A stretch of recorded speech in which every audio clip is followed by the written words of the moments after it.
Business news. The 2024 Abu Dhabi International Petroleum Exhibition and Conference opened today in Abu Dhabi with a focus on collaborative efforts to power a sustainable future for all. Well, the Abu Dhabi International Petroleum Exhibition and Conference follows the UAE's recent hosting of the UN COP28 climate talks, where nearly 200 countries called for a move away from fossil fuels, marking a significant moment in global climate discussions. But the UAE aims to increase its oil production capacity.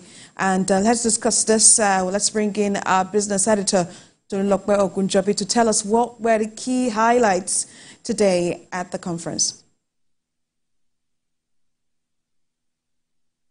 Sarah, the focus in Abu Dhabi, where this conference is going on, is collaborative actions to build energy security and sustainability. Like I said earlier, sessions today focused basically on climate change and energy security. So much talks around how countries can be energy secured. It's very important that countries are secured with regards to energy, and strategies are being put in place to make sure that countries like Nigeria, other African countries, are also secured. Energy transition is also the discussion that took a center stage at this gathering on day one, because there's been a lot of talks around how countries can move away from fossil fuels. But the argument is also that how well some countries harnessed the positives in managing their fossil fuel, or the benefits of fossil fuel generation in their country. So all of this are the center of focus at this gathering today. Now, Abu Dhabi seems to be the perfect place for this, because when you look at the country and you look at the crude oil production and what's been happening here with regards to oil, you will know that they are so focused on increasing productivity, because as of today, they are doing about 4 million barrels of crude in a day and moving to 5 million barrels by 2027. So these conversations will continue as we move on, how countries are investing in sustainable energy, cleaner energy, and how we can move from where we are to where we should be, Sarah. How the conversations pan out. Hopefully, we'll have you on Business Nigeria tomorrow to help us understand what will be Nigeria's takeaway from this conference. Our business editor, Tolulokpe Ogunjobi, in Abu Dhabi. Well, efforts to decongest Nigeria's seaports are reportedly being stalled by terminal operators who are accused of obstructing government trade facilitation initiatives. The coordinator of the 100% compliance team, Mr. Tanko Ibrahim, alleged that terminal operators and shipping companies are undermining an auction committee set up to clear abandoned cargoes and reduce congestion.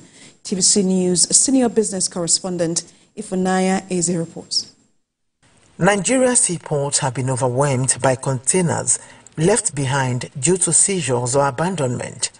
To address this, the government established an auction committee to clear these goods and free up terminal space. However, the coordinator, 100% compliance team, Mr. Tanko Ibrahim, claims that despite auction approvals, terminal operators still demand full charges rather than the reduced rate mandated by law. He also criticizes operators for delaying the submission of lists of overtime containers, a step that would allow for faster decongestion. Any amount that is in the auction paper, you are going to pay 25% to the terminal operators, 25% to the shipping line. But the case reverse. The terminal will be telling the auctionee that he has to pay the whole demurrage or 35% of the demurrage. Every terminal that is under Tinkan, Apapa, they are supposed to compile the list of the container that is over time and or seizure, compile them through the area controller or through the ACG headquarters, so that they can be able to do the needful. Mr. Tanko argues that these delays, along with alleged capacity issues raised by the operators, are making cargo handling more costly. If I have homogeneous containers, maybe 300 containers, I cannot, because the whole space they have is 200 containers per day. So we have, and I'm not the only person, do you understand? So they will only maybe pick 4 or 5. Pick another person again, making it 200 to drop for a day. They will fix you to another date again. You can reach 1 week, 2 weeks, and you are paying demolish. He warns that these challenges are not only frustrating trade facilitation, but also increasing the cost of doing business at Nigeria's ports. Ifunanya Eze, TVC News, Lagos.